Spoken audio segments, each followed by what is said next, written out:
Let's talk a little Alabama recruiting because it's a big week for Alabama football. They go to Georgia, take on the Bulldogs in Athens, and there's going to be a lot of recruits on the sideline. So we're going to break that down with Tim Watts from Bama Online. The Bama currently has the 7th ranked class in the Rivals industry ranking, so top 10, and they're pushing for more. So Bama fans, before we get started, do me a favor, hit subscribe. Look at this thing. We're almost to 100K. And we love talking Bama recruiting, so jump on board and hit subscribe. All right, let's bring in Tim Watts from Bama Online. Now, Bama just came off the bye. They used the bye week to hit the road and do some recruiting, but so did some of Alabama's commitments. 5-star Cedarian Morgan popped up in Boulder. He visited Colorado over the weekend. And then Nolan Wilson was at that Miami-Florida game. So 2 commitments on trips to other schools over the weekend. How do you see it, Tim? Any reason for concern in Bama Nation?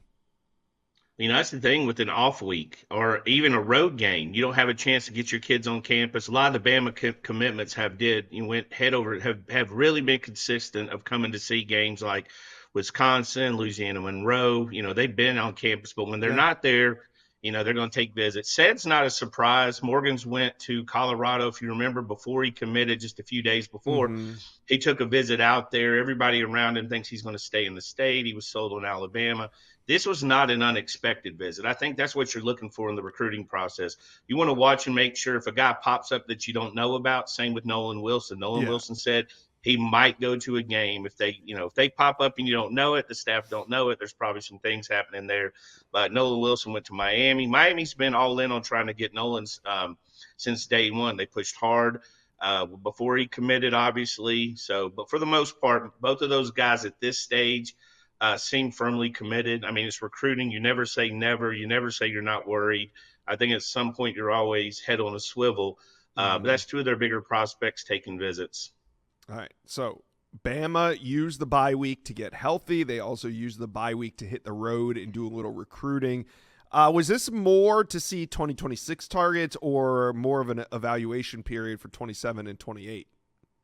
Well, I think you saw like Nick Sheridan, who does the quarterback recruiting for Alabama. He was offensive coordinator last year, the quarterback coach this year when Ryan Grubb came. He's done a fantastic job when he was at Alabama. He's one of the guys that leads the way. They're very particular. He was on the road last year, picking through the guys they wanted, ended up with Keelan Russell, obviously a fantastic prospect. But this week he was on the road seeing Jet Tamala. And if there's a hotter player team in the country, I don't want to see him. I mean, it is literally every week. He's hardly ever in the second half. They annihilate people. They went and played a couple weeks ago. I was excited. They're playing the number 2 ranked team in Nevada and just dismantled them. It's a 2nd ranked team behind Bishop Gorman, but Jet Tamala had a big game. He continues to have a big game. Freddie Roach was seeing Mari Johnson, the commitment in Muscle Shoals. For the most part, it was 2027. Courtney Morgan went to California. When he goes to California, he's pretty familiar with that state. He's seen a bunch of people. He threw some offers out there. But for the most part, they're trying to just iron out this 26. They're evaluating 27. Mm-hmm. And I think people forget the timetable hasn't moved up that much. I mean, you're still just watching guys in their junior year. So there's not a rush to have all these guys committed Mac Brown style in January. Yeah, no, I get it. And while they were on the trail, they put out some new offers, a couple in the Peach State, which could be important this weekend as Alabama heads to Athens. But Jared Dowdy, one of the top, I wouldn't say top offense. He's an emerging offensive lineman, but he is getting offers not just from Bama, but from Georgia, from Auburn, from Florida State, from Kentucky, from South Carolina. Everybody has jumped in this recruitment. Bama is now in it. Where do they stand? Yeah, I mean, you're talking about a guy with a glow up. I mean, he was committed to Georgia State not that long ago. Ton of offers. They're probably coming in while we're taping this episode. But, I mean, also you look at him, big prospect. He can play. He's got a lot of the traits you look for. But he's got grown man tendencies. This is not a guy you're IDing, checking out of Publix. He's a grown man. He's huge.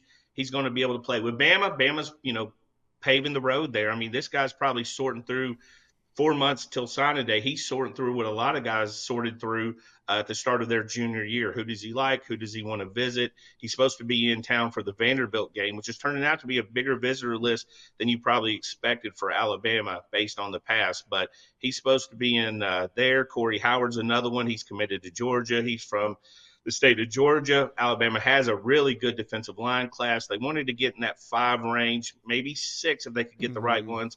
They're at 4 right now, so obviously made the interior defensive line has been a priority for them. All right. So with the Corey Howard offer, I mean, he's committed to Georgia.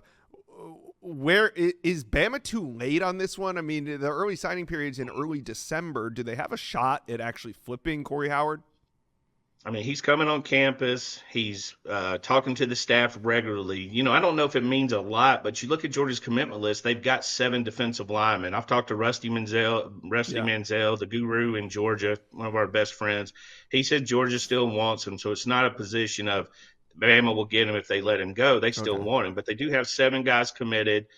There is some familiarity with Alabama. And you got to remember, a lot of these guys growing up grew up in the Nick Saban era. So that's going to last a while. Alabama's been on a lot of these guys' mind. Whether they end up at Alabama or not, it's still a big offer. Yeah. And then they also offered Caleb Morris, Mississippi State Yeah. D-line commit. A lot of teams are jumping in that one as well. Is Bama going to get him on campus soon? They're expected to. That's probably a little bit more. That's a little bit later on than the other two. They've been working the other 2 relationships a little bit longer. They expect to get him on campus. But what we're seeing is everyone's evaluating as seniors. Nick Saban did that. Kalen Right. DeBoer did it last year. You're looking for those guys. Everyone's doing it in the nation, though. It's going to be hard for a team like Georgia State, for instance, to sneak a guy on with those kind of traits, to sneak him on campus. So we're seeing a lot of staffs do this. Alabama's certainly one that's kicking over the rocks, turning over the stones. How big is this game for recruiting? Talking about the Georgia one upcoming this weekend, because you got some big time commitments from the Peach State: Jordan Edmonds, Xavier Griffin, Chris Booker, and obviously the 2027 eyes are going to be on this game, so will 2028. But what about those big names in the state of Georgia? I mean, is there any sense that UGA could try to get a foot in the door with Edmonds or Griffin if they are to win this one? I don't think Griffin. I think he's pretty locked in. I mean, I know his mom's committed to Alabama. She's as rock solid as she gets. She's one of the biggest. Second year in a row, they had Justin Hill's mom last year and then Xavier's Yep. mom this year. I don't know where Xavier's going to school. I know where his mom's going. But yeah, I think Georgia would like to get involved with Jordan. That's been the case before he committed. They've been recruiting him. I've never had, and you covered recruiting for a long time, I've never had a kid saying, you know what? Whoever wins this damn game, that's Yeah. where I'm going. That's how I'm going to decide it. But I think the excitement, the atmosphere, there's not a kid that's going to be in Athens who's not familiar with the University of Alabama or the University of Georgia. They know exactly what those programs are. If they've got an offer, they're looking at them. All right. Well, these programs will be on display Saturday. Bama fans, talk to Tim Watts and I. What are your keys to the game? And leave us a score prediction in the comment section below.